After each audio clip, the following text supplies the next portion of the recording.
What is going on, everybody? Welcome back to another episode of the Court Storm College Hoop Stock Podcast, which you can find right here on the Court Storm Media Network. We are your hosts, Kanaye and Josh. And the college basketball season might be over, but the transfer portal is well underway with just 1 week left until it closes.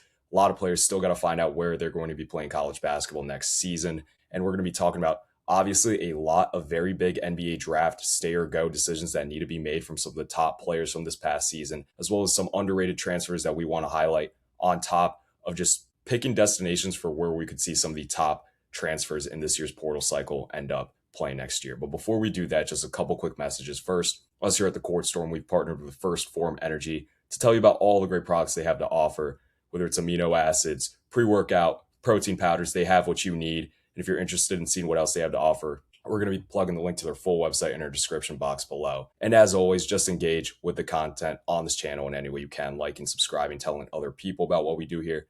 Everything goes a really long way with influencing the algorithm on YouTube and getting more people to see what we put out. So let's get it started with some draft stay or go decisions that have to be made pretty soon. Josh, I'll throw it to you first. What's one off the top of your head that you want to talk about? For guys that might be coming back or might not, we had this conversation earlier. I kind of want to do a 2-for-1. Let's do the Michigan guys. Let's do Okay. Ademara and let's do Maurice Johnson. Now, this is kind of a repeat story of last year with Florida. If you remember, we had Tommy Howe and we had Alex Condon as the big, are these two guys going to leave their great situations in the front court? Are they going to go to the NBA? And both actually decided to come back. I was very surprised. I thought Tommy Howe would be leaving, and it could really stay the same again. Both are projected to be outside the lottery, although I do feel like Mara has a good chance of making it based on his combine opportunities. That said, I do think Maurice Johnson is more of a true lock. Mara's like 60-40. I think Mara probably does go, in my personal opinion, but I wouldn't be shocked or annoyed, really, if he does. My only issue is that Michigan very quickly replaced him in JP Estrella. So it feels very likely that Mara does not return for that reason. Yeah, I like the points you brought up. Just a little breaking news here. We have a Caden Lewis committing to Miami. So Wow. very, very big move for Jay Lucas. Super That's a, excited to see. that's I knew that was going to happen, but I didn't think it was like that set in stone. Yeah, just came up on my phone really quickly. But yeah, to get back to Mara and Merez, I think there's a high possibility you get Merez Johnson back. And I think the landing of JP Estrella in the transfer portal just last week is an indicator that Adai Mara is more than likely going to keep his name in the draft, I would assume. I don't see why an NBA GM would, not take him in the top 15, 20-ish range, 15, 20 range, I should say. I think he's, could probably end up being like the 17th overall pick, somewhere in that round. But I think obviously big time decisions to be made for both those guys. If you lose both of them, you only have JP Estrella as a true starting caliber big to have in your lineup. And you obviously got to go out in the portal and search for what else is out there big wise in what is a weak big men class, let me mention. But to throw the first guy out that I want to talk about, Milan Momcilovic out of Iowa State. He's declared for the draft as well as entered the transfer portal. Now, he was the best three-point shooter on the country, shot a high volume and shot nearly 50% from beyond the arc at what I think was 49%. He's obviously a really versatile piece on the wing. I don't understand why an NBA GM would not be salivating over what he could bring to the table offensively. I do understand he has defensive limitations. However, in the NBA, you can obviously scheme to hide guys who might not be the best defenders. And with the height he possesses and with how well he shot the basketball in his college career, he would be, again, I think a complete steal wherever an NBA team would find him, likely late first round, early second round type of player. But in the situation where he does choose to return to school to play out his senior season, a lot of rumors have been picking him to go to Gainesville to join the Florida Gators. And man, would that be a hell of a get for Todd Golden's crew? Because in a world where you're able to get Condon and Chinny back, which the way it looks right now, I think you do get both those guys back. You throw Tommy Houck into the mix, which I don't know. That's definitely up in the air. It's another guy that we could talk about coming up. But you have Denzel Aberdeen returning back to Gainesville after the one season in Kentucky. You're bringing back Boogie Fland, and obviously we've seen year in and year out second-year transfer guards make massive, massive leaps. And I love what they're returning from their younger guys. Isaiah Brown, I think, made strides at the end of the year. You're obviously bringing back one of the mainstay pieces in Urban Klazar. And I think Florida is going to be right back in contention to win another national championship should Milan choose to withdraw from the NBA draft and find his way down to Gainesville to join the Gators. Yeah, it's definitely in a funny way. It goes right back to the Alex Condon, Tommy Howe argument from last year. And it's kind of in the same spot. Who would have thought that nothing changes in a whole year's time? Florida gets another one seed. They don't obviously make the national championship game. And we do expect to see some return in one of the two. This is kind of a similar thing, except Howe is more. There's a bigger difference between Howe and Con. I think Con in second round, Howe is first. I think Howe goes. I know he's 50-50, but if Milan is even more closely tied to coming back than Howe is, then I really feel like Iowa State, and Iowa State definitely isn't going to get him back. Then I definitely think that Milan would go to Florida, Howe would leave for the draft, and Condon would likely stay to have him as his new front court partner, which I definitely think would make Florida into another national champion contender team, considering Chenalou staying, Flan staying, AJ Brown staying, CJ Ingram staying. Like they're keeping a lot of their guys continuously. They just need to really get like a Xavier Lee replacement, which is honestly not that hard. So there's more of an effort put into that direction. But if Howe stays, I don't think Milan does. Right. So it really does depend on what Howe does, awkwardly enough. If Milan does come back somehow, I don't really know what options he has. Like he could go to Michigan, assuming that Mara and or Johnson goes, and then maybe from there, like some like random program that just needs a tall shooter, which is probably every program to be honest with you. But I don't really want to throw out too many names because that is once again every Power Five team with $2 million sitting around in NIL. But he's definitely one of those guys to consider. I think another guy that really could be searching for a bag, but might just end up going is Alan Graves. He was just another insane freshman that was like Keaton Wagler, under like not even I don't think he was ranked. He went to Santa Clara, a pure mid-major school. They made their first NCAA tournament in like 30 years since the Steve Nash era. And it looks like Alan Graves is going to go the way of the Podziemski, the way of the Jalen Williams. Like there are, I don't know how this keeps happening to Santa Clara, but they keep having these high rising, well talented guards that have just perfect fits in the NBA. I wouldn't call him a lottery pick. I don't think he's there just yet. He could definitely climb into that spot, but also enter his name to the transfer portal. And there is an honest reason for him to stay. He has ties to LSU. He's from the area, and Will Wade would love to get him as his first big recruit. I think he goes. I think it's just that Santa Clara mentality. He is a very fast riser, and the NBA loves fast risers like him. He is on the older side for freshmen, so maybe that might put him down. But I think it's probably more 50-50 than I'm thinking. But what do you say? Yeah, I'm honestly not all too sure. One thing I do kind of want to preface on this topic is for those who aren't aware, this upcoming freshman class is nowhere close to being as talented as the one from that we saw this past season. And because of that, next year's draft class is going to be much, much weaker than the 26th draft that is obviously set to come in a couple months here this summer. Because of that, we could see a lot of these guys that are trying to decide whether to stay in school or go to the draft might decide to return because of their hopes of becoming a lottery pick or a higher first round draft pick, potentially top 10, top 5. I think Thomas Houck is someone who could very well find himself in that spot. Alan Graves as well. In terms of where I think Alan Graves' mindset is on staying or going, I feel like he's going to go. I think that obviously there's the draw of going back home playing for LSU, and I'm sure Will Wade is going to have the funding to back him if he wants to go out and land him in the transfer portal. However, I just think that there's kind of an allure that comes with going one and done from a mid-major school. We saw Jalen Williams, Brandon Podziemski, as you mentioned. But I just think that when you consider the skill set Alan Graves possesses, I mean, shot 50% from the floor, averaged nearly double-double, 40% from beyond the arc. At 6'9", that's just something that NBA teams are going to salivate over. And I think that there's a likely chance we see him stay in the draft. Yeah, I think it would be really funny if, once again, he did come back and it completely changed the realm of things. Yeah, LSU would make him into a pure star. Maybe is Darren Williams, but a better scenario. And we see him as a top 5, top 10 pick in, once again, a year where maybe these freshmen don't return. Like, once again, this is not a year that's very typical. There's not that many years where the entire lottery is going to be freshmen. That just does not happen. There's going to be bound to be better international prospects or more college players that just don't end up having the same success. And I think there is a place for him, but I'm going to say it again. It's the Santa Clara thing. There's just something about the high rise that come from that singular program that the NBA just loves to have. So I'm gonna say that he does go. I'll throw one more out for you.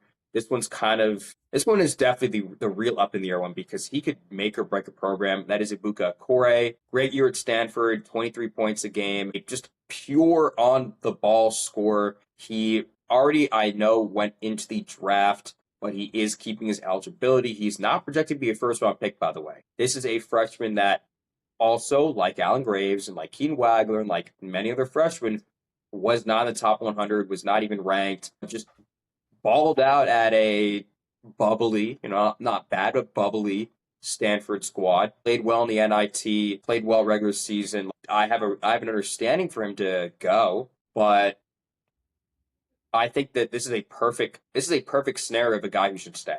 And I'm not saying stay at Stanford. I know he says that he'll go back. That's probably crap if you're going to ask me. I just can't see that being the real case. I think he really could change a program. And there are so many programs that I think are waiting on him to return. Like the North Carolinas, honestly, most ACC schools off the top of my head, a few Big Ten schools. Like if you want a true point guard and you can't afford a John Blackwell, a Juke Harris, even like a Zoom Diallo later on in that process, and you want to swing big and hit, you wait a month. Just wait a month, and I don't want to say I promise you, but I really do feel like Okore does return. And like if you have $2 million, $3 million in NIL money, you can definitely afford him, which a lot of programs will be saving up for that. Right. I would think Ibuka Corey does return as well, just because when you consider he's just so dynamic as a scorer, and in a weak draft class in 2027, he's definitely got a legit chance of being a first round pick. I understand there's height limitations there. And I do know, as you mentioned, he's constantly said that he wants to remain with Stanford if he does return to school. However, maybe he just hasn't seen what the other point guards are going to be making in this portal class. So maybe that might change his mind. But I mean, hey, say Kentucky somehow does not land Rob Wright, which who knows? By the time we're done recording and editing this episode, Rob Wright might be a Kentucky Wildcat. But this is a great guy to go after too if you're Mark Pope. If you're again not able to land Rob Wright, you miss on Zoom Diallo as well. This is a guy who can definitely inject a lot of life and energy into that Kentucky program that is asking for anything right now with how riled up that fan base has gotten during this week of the transfer portal so far. So one more guy that I want to throw out is obviously as the UConn guy here. I think I need to talk about Braylon Mullins. Braylon Mullins right now is projected to go as high as the 12th pick in the NBA draft, according to most draft services. However, we could see a little bit of a draft skid like we saw with Liam McNeely last year, where he was projected to be a lottery pick the entire season and ends up being drafted 28th overall. And I think that is still very fresh in the mind of Dan Hurley, and I think he's advised Braylon Mullins to obviously really consider a return to school when he's came out and said that he would make more money at UConn during his sophomore season than he would as for, say, the 15th overall pick in the draft. So you're talking $4 to $5 million here. That's tough to turn down. And it puts UConn in a unique spot because you're dedicating so much money to one guy. You still got to pay Solo Ball. You still got to pay Silas Demery Jr. You still got to go out and get a center and a four-man in the portal to replace Terrace Reed and Alex Caravan. It's a lot to dedicate to one guy who, if we're being honest, I think might have underperformed the expectations we had for him being the best shooter in this freshman class this past year at only 30%. I think a lot of that's injuries and stuff he dealt with. But, there's a real chance that he comes back and kind of follows the Jordan Hawkins path where he ends up becoming a lottery pick following his sophomore season, a surefire lottery pick, I should add. So it's going to be really interesting to see. There's obviously the lure that comes with going to the NBA following your freshman season. But I think we'll likely see Braylon Mullins come back for his sophomore season. I hate to see. I say I just don't see that. Like, hey, listen, you could totally say that is the right choice. I don't think for any money in the world I would leave. It's just simply enough that being a lottery pick, regardless of your position, is still one to want. I don't want to say that he's automatically a lottery pick. I think definitely his performance in the tournament made him that, but also you have to consider that, you're right. He went to a national championship game. He plays with one of the best coaches of all time, or at least at current time. He never really had an opportunity to be the number one player in his, on his team. And he would easily be that, even with, any transfers that we could expect to get. I think he would definitely take a far larger role. But when you're a lottery pick, it can go either way because you can get to Todd Pettiford, where, he probably could have been a lottery pick last year, came back, and probably will need another year and a half, maybe 2 years to get to where he was before. Or yeah, you stay and you become LeBaron Philon, who also probably given a lottery pick, and LeBaron Philon's going to go top 10 probably. I just feel like there's a lot to go. There's a lot to go and a lot to take on what a guy like Mullins could do. And this also goes for, similar people like Right.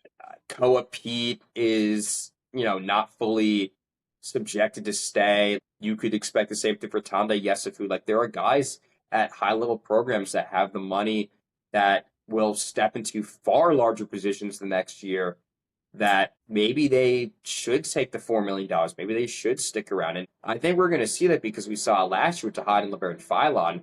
I just don't think it's going to be Braylon Mullins just because of how well he performed in March Madness. There's too much to go with it. And I'm not saying he's replaceable, but you do look at what UConn can bring in and where the other $4 to $5 million can go because yes, that's a lot of money. Like $4 to $5 million could be placed on two or three backcourt guys, two or three bench guys that could honestly elevate the team in the same way that Mullins could. So the risk is more, I would say, on UConn than on Mullins himself. And I think the best choice for Mullins would be to stay. Actually, I probably would be surprised if he came back, but it's definitely a possibility. Yeah, I definitely would agree. There's a lot more risk to this than for UConn than there is for Mullins. Just obviously dedicating all that money just one player. When you mentioned it, you could spend the money on getting multiple guys in the portal, which is something UConn definitely needs to do. Now, as much as it hurts to say this, if you kind of discount the one shot he hit against Duke, and obviously the good showing in the first Final Four game against Illinois, he didn't have the best season. I'd argue Liam McNeely was more productive as a freshman than Braylon was, and he obviously fell mightily in the draft. And I just worry that, again, you didn't see Braylon be the most efficient over an entire season sample size. So I just think he's prone to falling in the draft the way he's kind of been mocked in the lottery for most of the year.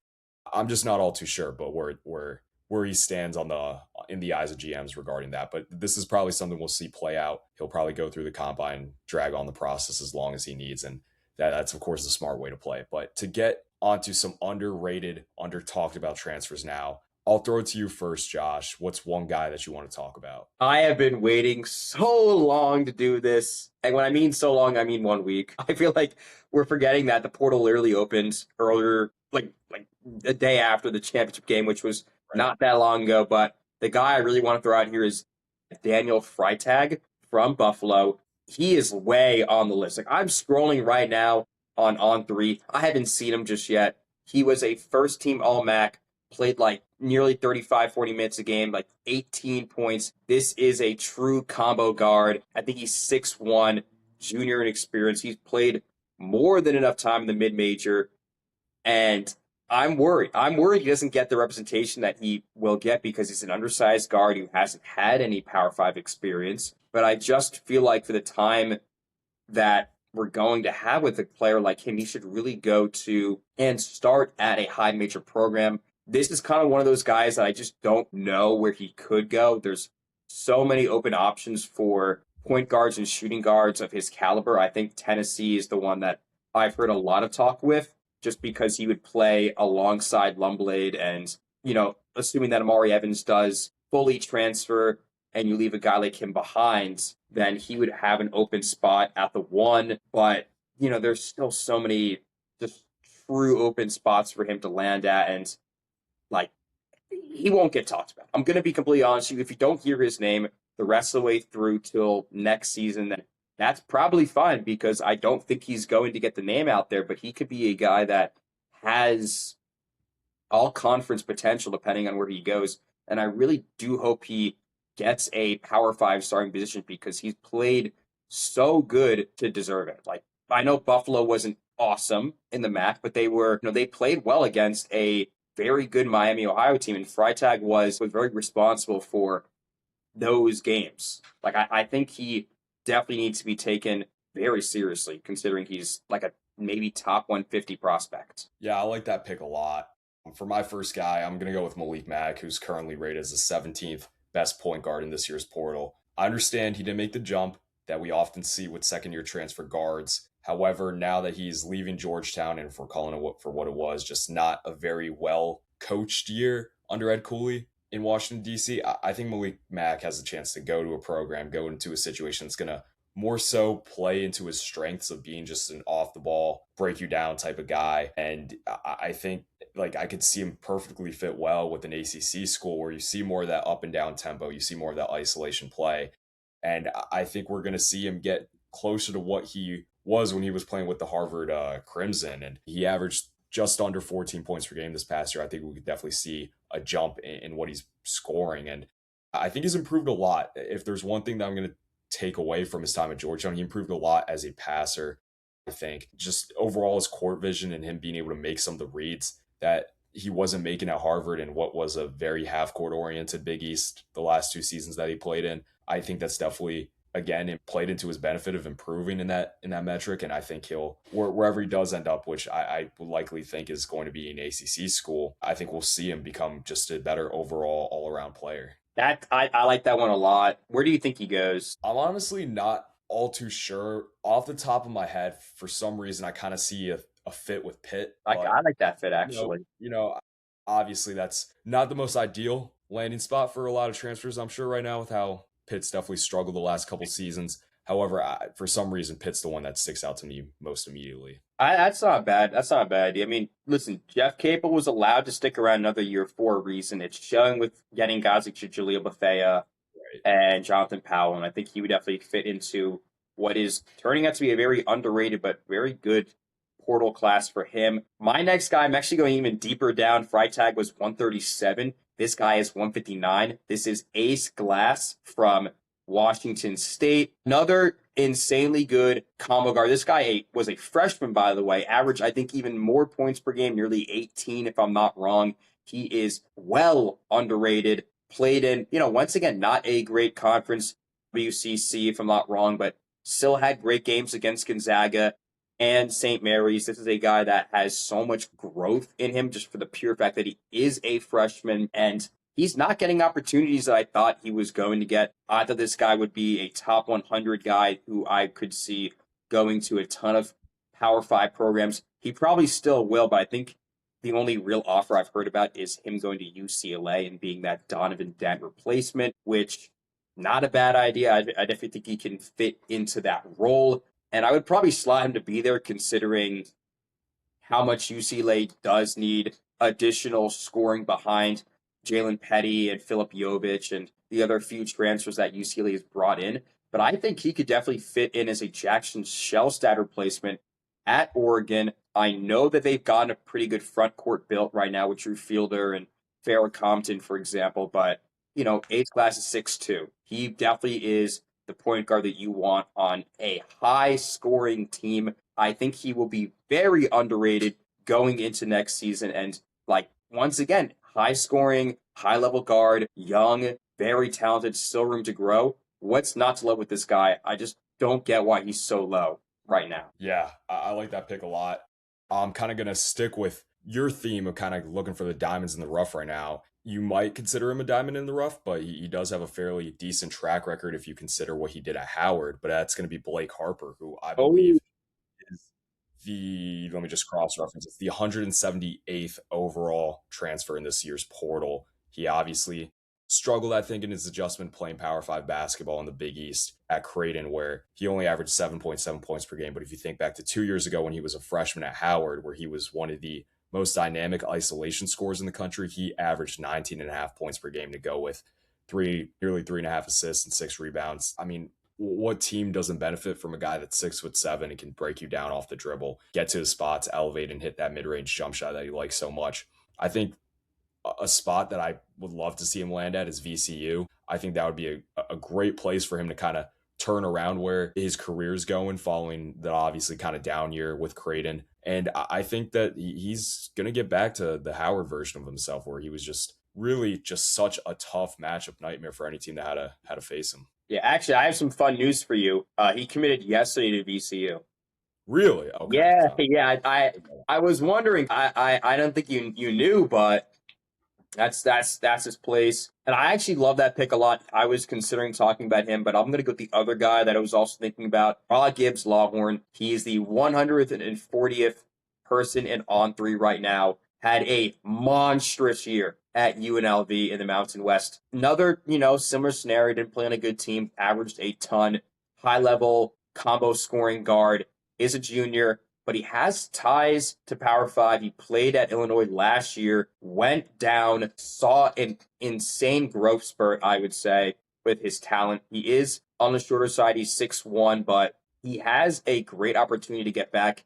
He's from Indiana. He actually is 10 minutes away from Purdue's campus, so could see a possibility for him to play alongside, what was a very strong returning class of guards and wings that could definitely boost his play, but I definitely think a return to the Big Ten should be expected. I don't know if he goes to a contending Power Five school or just boosts like a Penn State or some like decent level, but not obviously tournament level team because he hasn't had the tournament experience. But there is definitely trust in there just for the pure fact that he didn't perform well at Illinois and at first didn't perform well at UNLV, but he's had like 30-point games back to back to back in his later half. Like he can definitely increase his numbers when it becomes clutch and when it becomes necessary for him to rise to the occasion. I think that deserves enough trust to put him on a Power Five starting lineup, especially for one that can contend for maybe not a national championship, but a Final Four. Like he is a guy that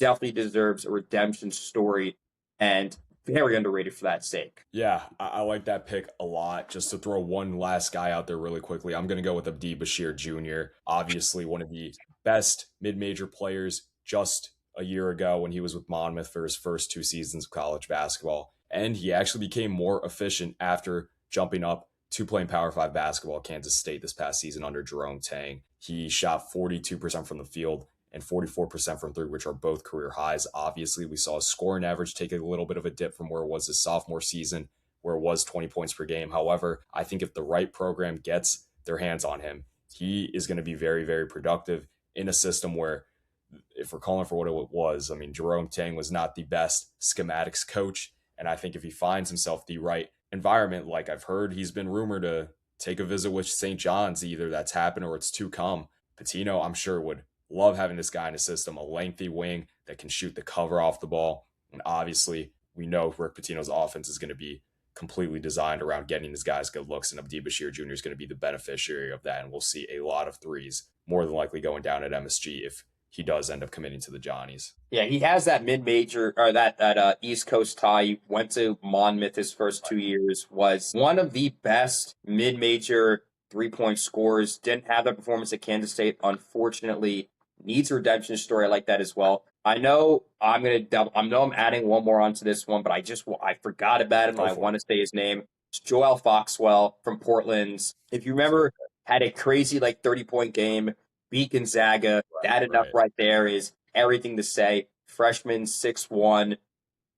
Don't really know. I honestly don't really know what he does because he could stay mid-major. He could go to an A10 school and really, really start racking up his reputation because he is still so young. But I wouldn't be shocked if he goes the Power 5 route, stays on the West Coast, heck, even joins Gonzaga given what they've lost recently at the point guard and guard position. I think he's definitely in that role, but just want to put him out there because he is just outside the top 100 and does not get mentioned enough. Yeah, love that pick a lot. Now let's get into picking where we think some of the top transfers left are going to end up. So let me ask you, Josh, do you want to just go down the list, starting with John Blackwell, and make our way down and choosing where we think these guys are going to be playing college basketball next year? Yeah, I think I'm gonna use the on three. We're gonna look through the top 25 prospects that we haven't talked about that haven't committed in full. We're gonna remove Milan Monciljevic because we already talked about him. But let's start off with actually Masamba Diop. he has been getting a lot of just general talk. He is this NBA style center that could really rise. You know, he didn't have a great freshman year. He played under a now fired Bobby Hurley at Arizona State. We've seen that these Arizona State players go on to something a lot better. I haven't heard a lot about. I'm going to be honest, for the third best player in the transfer portal, this is surprisingly little on information, but the centers are very desired this year, and there's not a lot of good ones. So I don't really know what he could do. He honestly could stay given his, new coaching scenario and the fact that if Bennett is losing Moroskas, which is likely, we could be talking about him being the new replacement, but I do think that he does change schools and not expecting him to go to like a Duke or Kansas. I'm thinking more like somewhere in the middle, like maybe like a Texas Tech, for example. Yeah, I could definitely see him ending up at a Texas Tech. I think every top school around the country that is in need of a center will be calling, just because again how weak this portal class is for centers this year. I think more than likely we will see Kentucky definitely make a call. And honestly, when you consider the number that Kentucky's going to throw out there to him, I think he might end up a Wildcat. I don't hate that at all. Let's actually do the big three: Juke Harris, John Blackwell, and Rob Wright. I'm gonna just say where all three are going. I feel like it's not fully set in stone, but I feel pretty confident. I think Harris goes to Michigan. I think Blackwell goes to Illinois, and I think Rob Wright goes to Kentucky. Yeah, I'm not really going to disagree with you all too much. I believe Juke Harris will become a Wolverine. However, we were thinking he was going to commit right after the championship parade that he attended on his visit in Ann Arbor. But then Mike Malone, UNC came calling, and I'm sure the number is pretty large that they're offering him. We could see Juke go to UNC and join what is a pretty strong start for Michael Malone in his first transfer portal recruiting process, and landing Nicholas Avdilis just yesterday on Monday, April 13th. He likely ends up a Wolverine, but I would not discount UNC's chances of landing Juke Harris. John Blackwell, I'm going to lean towards Illinois here. I think when you consider that Illinois has a chance to field what could be the preseason number one team in the country next year, and how he kind of in a way might be the missing piece to that, I think it's an easy decision for Blackwell to make. Obviously, when Duke comes calling, you have to pick up, and that is very tough to turn down. However, I just think with the way the landscape of college basketball is going to look next year, Duke's not going to be able to rely on freshman talent to go very far. So I think John Blackwell, if winning is his number one priority, then Illinois would probably be the best move for him to make out of the transfer portal this offseason. And then Rob Wright, as far as I've heard, Kentucky has him in the bag unless they absolutely screwed up his visit on just yesterday on Monday, April 13th. So I believe Rob Wright will commit to Kentucky, and who knows, maybe as we're recording this right now, it's going to be announced. Honestly, I think that Blackwell, at least for Blackwell's sake, there is more openness because there have also been talks with Duke, and the Illinois one feels correct. And it's kind of the same thing with Juke Harris from Michigan. I know the UNC talks have been ramping up, and I'm just not on that stuff. I feel like of these three, the most obvious is Rob Wright to Kentucky. That one just feels correct. But we also don't know about Tyan Stokes, who's also tied to Right. Kentucky. Right. And I don't think you can have both. I think that if Stokes goes, then Rob Wright transfers or stays back at BYU. And if Stokes goes to Kansas, then you could talk about Rob Wright being that main option at Kentucky, which I think is a pretty big upgrade regardless of how you look at it. I would prefer Rob Wright over Tyan Stokes, no offense to him, but I just feel like when push comes to shove, you're going to want to go with the experienced transfer guy, which, Rob Wright's going to his junior year. I think it's kind of crazy to even say out loud, considering he still feels very young, but he has talent. He just hasn't had good team experience. And I think Kentucky will be a breath of fresh air in that light. Let's go down a little bit more to Mustafa Thiem and Aiden Sherrill. These are the other two big centers that haven't chosen a location yet. I know Mustafa Thiem is getting a lot of the same flack as Masama Diop. He is this opportunity guy for the NBA after next season. He will be going to his junior year. I've heard talks about Kansas as the big opportunity. And then for Sherrell's sake, he's coming from Bama, where he was honestly replaced by a G Leaguer for half the season. So I respect him for leaving that program. I think he could stay in the SEC and maybe go to Georgia to replace Santos Cyril. His options are pretty large. Yeah, I honestly think with Mustafa Thiem, I've heard UConn recently enter the conversations for him being able to land him.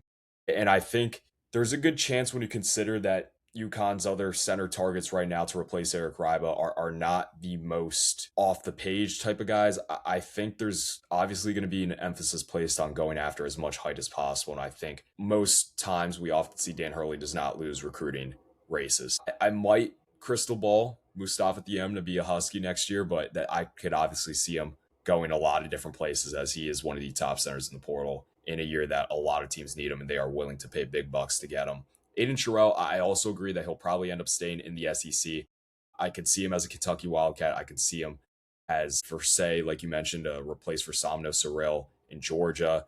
I think we could maybe see Will Wade come calling and bring him down to Baton Rouge. But again, I'm pretty firm on my belief that he'll remain an SEC center, as you mentioned. Yeah, they definitely have, a ton of opportunities considering that once again, center class is not good. These guys are both projected to get $2 million in NIL. So expect them to be joining big teams real fast. Let's go down a little bit more to Donnie Freeman. He's the 20th prospect. I know you've talked a bit about him for UConn's sake. Right. What's your argument for him going there? Quite honestly, I'm not all too sure what my argument would be for him to come to UConn. I think he's obviously a very different player than what Alex Caravan was. I don't think he can shoot coming off of curls and screens the way Caravan did. However, he is someone who can go and create on his own, shoot shots off the dribble, has a little bit of a mid-range and downhill game to him, which is something that could definitely help UConn's offense going into next season. He is obviously also on he's either gone on it or he's about to go on a visit with Kentucky. And we know Kentucky's more than likely offering 1.5, 2 million plus to get Donnie Freeman to Lexington. I think right now, as it stands, he probably becomes a Wildcat. However, I wouldn't count Dan Hurley out. I think if the visit goes well, we'll probably see a commitment not long after to UConn if Donnie Freeman does officially take that visit. Yeah, I think Donnie Freeman, I wouldn't call him a lock, but I think he's definitely in a great spot to go. He would probably replace Alex Caravan in roster position. And I think, once again, he's an underrated guy. He was very well touted in his freshman year at Syracuse, just couldn't get together with Red Autry's program, which, in this Tough to new do. yeah, tough to do in this new Jerry McNamara era. It's fair to leave. Honestly, wouldn't be too shocked if he got coaxed into coming back under a new circumstance and with the expectation that you actually are going to win now, which is something that I just don't think would happen. And, keep in mind, Keen Anthony's staying, Sadiq White is staying. Like, you are going to be keeping some Syracuse guys in that program, so it's not incredibly shocking if he came back, but he probably wants to stay in the East, and UConn needs replacements, so I can definitely go on that. We have three more guys in the top 25 I want to get to. Najai Hines is one of the more interesting prospects. He's coming off of his freshman year at Seton Hall, unranked freshman, had a pretty decent year on a Seton Hall team that was very bubbly. The most I've heard is that he wants to stay in the Big East. I know UConn's been mentioned in talks, but St. John's is the big choice here. He could honestly replace Zuby Ejiofor on roster. My only concern is that he is not athletic, not in the same way that Zuby was. And I do wonder about how his game will translate one state over. I know Seton Hall has lost transfers in the past. Think Kadari Richmond to St. John's. I don't know if it happens twice in 2-3 years, I think it was. But it's not incredible to say that. But I think as good of a player as he is, because he is unathletic, his market's not high. Yeah, I would agree. I think in a world where UConn cannot, I don't even know for sure if they are in contact with Mustafa Thia, but in a world where they're not able to get him, I think Nahai Hines becomes the number one priority at center for UConn out of the transfer portal. However, I do think there is the appeal that Patino could throw on the plate to Hines, where he could be the next Joel Soriano, for say. I think their games are very comparable. And I think Patino is one of the best developers of talent that we've ever seen in college basketball. We've seen the jump that so many players make when they come to play for a Rick Pitino coach team. And I think we could see Hines do that as well. So I honestly right now would maybe think he ends up a Johnny, but I think it's either he ends up a Johnny or a Husky. Yeah, and I think he has room to grow. He's a big guy. He's Yeah, pretty 6'10". I yeah. think people don't recognize that because he is unathletic. It's just I because mean, he's such a big dude. but he's great at anticipating shots. He averaged just over 2 blocks per game in the Big East this year, and if he develops into having some sort of any type of post game, really, he could be a weapon on the floor. I mean, and what better coaches to have in learning how to play offense than Dan Hurley and Rick Pitino? So I think it's a win-win situation for Hines if he, as you mentioned, wants to stay in the Big East. Those are the top two programs that are going to be calling. So No, I I think definitely agree with that. it's a complete win for Hines, and he's going to become a really really good player. I think under either one of those coaches. Yeah, I got two more for you. Next guy is Paul McNeil, leaving NC State. He had honestly a great year his sophomore year. Unfortunately, didn't have opportunities his freshman year under the Kevin Keatts system, but he stuck around for new coach Will Wade. Saw a great growth in his talent, and I honestly feel like he joins Will Wade, the guy who really gave him this second shot at life, and goes to LSU to become their main, I guess, shooting guard. He probably could play point, but he's 6'6", so it probably is better to put in that spot. I think he's a surefire, like, possible first team SEC next year. Like, he is a strong scorer. I just don't know about what he would get behind him at LSU. It really does depend, but he could really get the keys if he does join Will Wade. Yeah, I think Paul McNeil has a lot of untapped potential. I think he's really really talented. I think we likely see him end up at an ACC school or staying in the ACC, I should say, or transferring into the SEC. I'm not really all too sure what the best fits off the top of my head would be, but I think there's I might even throw some of these Big East schools into the mix here. I think this is a guy that they probably could get for a decent price. I think, maybe a team like Creighton we could see where he kind of does fit the mold of some of their wings that they've had in over the last couple of seasons. I think back to Jemiah Neal, I think back to Baylor Shireman. So yeah, I think Creighton could be a great landing spot for him playing under Allen Huss in his first season coaching the Blue Jays.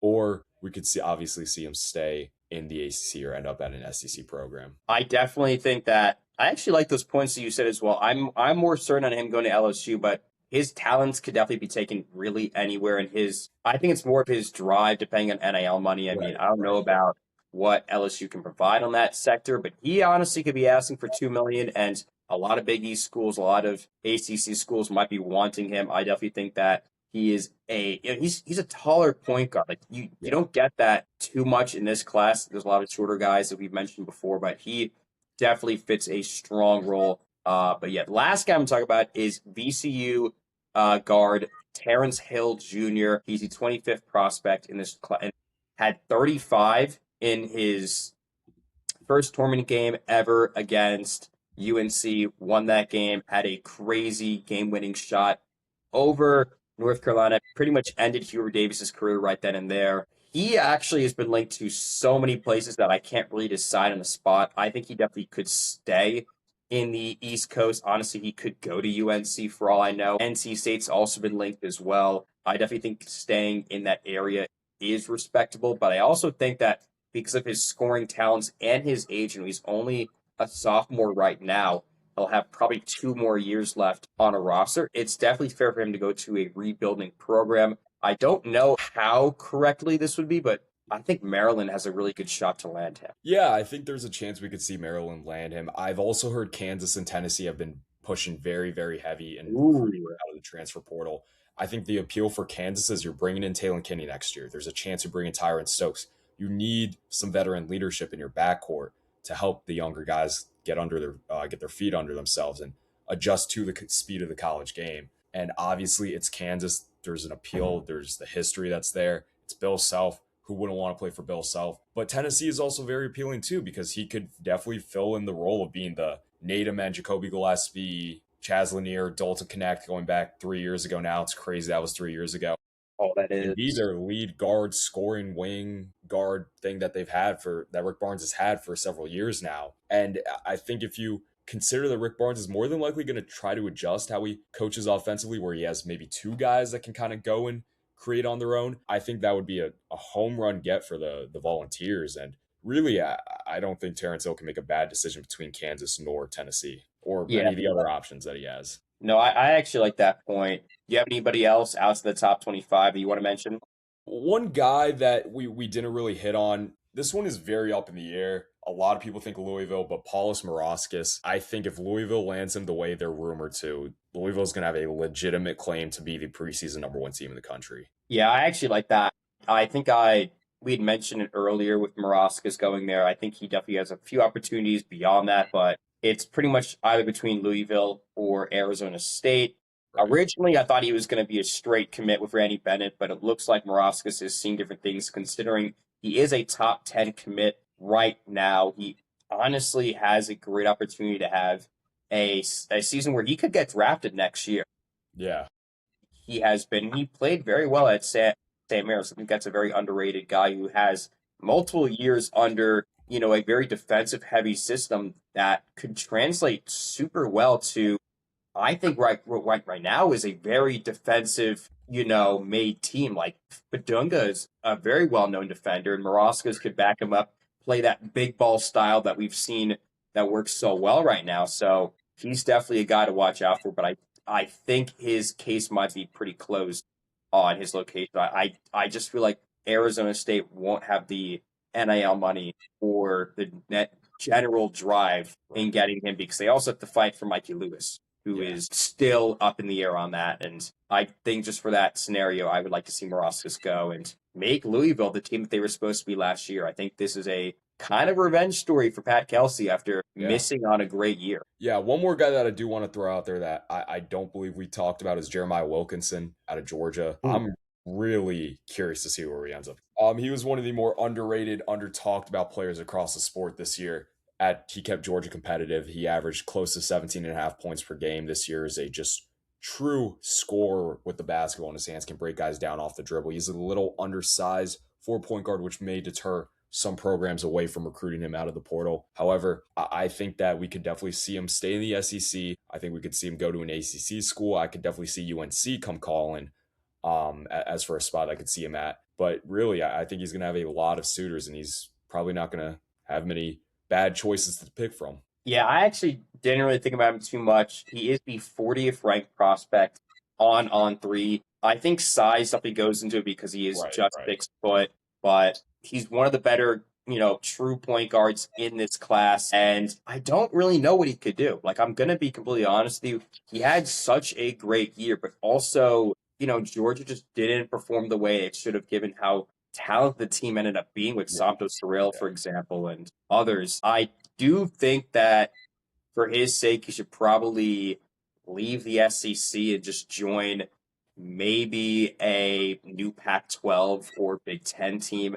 I don't know if he goes to a contending team just yet because he is only a sophomore. I do think that he might be a long term project guy for himself where he just goes to a slightly better team in a maybe better conference, just becomes a more defined player and then has a great senior year. But honestly, if you want to go for the 2 year growth point, I think that there are so many teams that would want a point guard of his talents.